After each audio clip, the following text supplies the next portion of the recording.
कि 10 संस्कार मुख्यतः हमें हर घर में करते रहना चाहिए, जिसमें आप जन्मदिन संस्कार और एक ये शादी की जो सालगिरह है ये हर साल हम मनाते हैं, पर हम उसको किस रूप में मनाते हैं? क्या वो हमारे घर में एक संस्कार परंपरा के रूप में हम इसको ले रहे हैं? कोई भी नहीं देगा। बस केक काट लिया, हैप्पी बर्थडे हो गया, या फिर शादी की सालगिरह पे हमने विश कर दिया, बहुत। तो क्या है कि ऐसा हम एक शुरू करें तो उस संस्कारों की परंपरा की बात करें तो ये सबसे पहला जो संस्कार है वो गर्भ के समय से ही हो जाता है, जिसको हम बोलते हैं गर्भोत्सव संस्कार या पुंसन संस्कार। अब क्यों जरूरी है ये? क्योंकि गर्भ में जब आपके बच्चा, वैसे तो ये भी कहा गया है कि अगर आप गर्भ धारण करने से 3 महीने पहले से आप तैयारी शुरू कर दे तो आप मनचाही संतान है वो पा सकते हैं।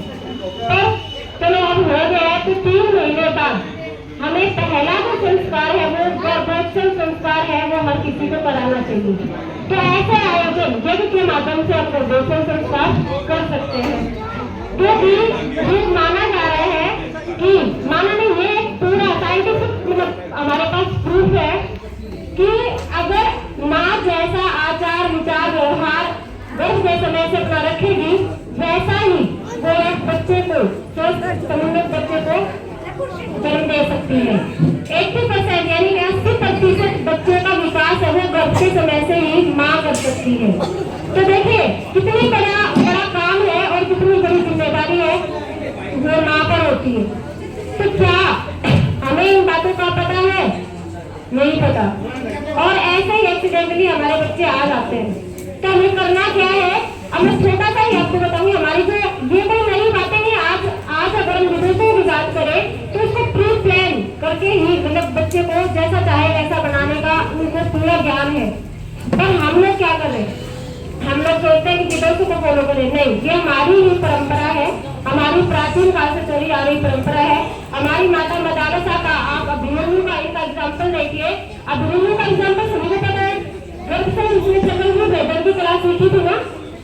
महाभारत में चक्रव्यूह है, उसको तोड़ना था, तो उसको कोई कितने बड़े बड़े महारथी थे किसी को नहीं पता था, पर अभिमन्यु है उसको ये ज्ञान था।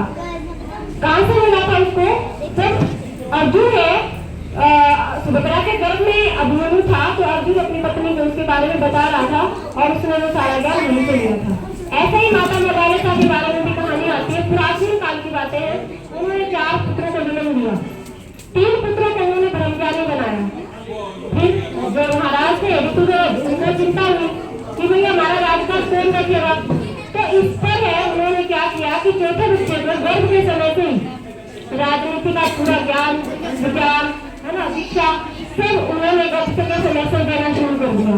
और चौथे बच्चे को अनर्थ के नाम से उनके गर्भ से जो बच्चा पैदा हुआ, एक महान प्रतापी जो राजा ऋतुराज थे उनसे भी महान प्रतापी शासक बना। ऐसे हजारों उदाहरण हमारे प्राचीन इतिहास में भरे पड़े हैं। तो क्या हम नहीं चाहते कि हमारे घर में ऐसा समझदार, ईमानदार, जिम्मेदार, बहादुर है ना, चरित्रवान, आज्ञाकारी ऐसे बच्चे हमारे घर में आए और हमारे जो अपना ही जीवन नहीं, अपना परिवार का, हमारे समाज का, राष्ट्र का, उसका भी नाम रोशन करें। तो आप सभी अगर ऐसा चाहते हैं, सभी चाहते हैं, कोई चाहता है कि हमारे घर में कोई शैतान बच्चा आए जो कहना ना माने? ऐसा कोई चाहता है क्या? कोई नहीं चाहता ना। सब दादियां भी परेशान होती है कि कहना ही नहीं मानता है। तो अगर आप चाहते हैं तो सभी माताओं से, बहनों से मेरा निवेदन है कि इसके लिए हमारे शांतिपूर्ण हरिद्वार से एक प्रोग्राम चल रहा है जिसका नाम है आओ बढ़ई संस्कारवान पूरी, और जिसमें हम माँ की पाठशाला, बच्चों के लिए तो जगह जगह पाठशालाएं है ना। हम सोचते हैं हमारे बच्चों को अच्छे से अच्छे स्कूल में एडमिशन कराएंगे और हमारा बच्चा पता नहीं क्या से क्या बन जाएगा, पर ऐसा होता नहीं है, क्योंकि 80% से उसका हम गर्भ से ही कर सकते हैं।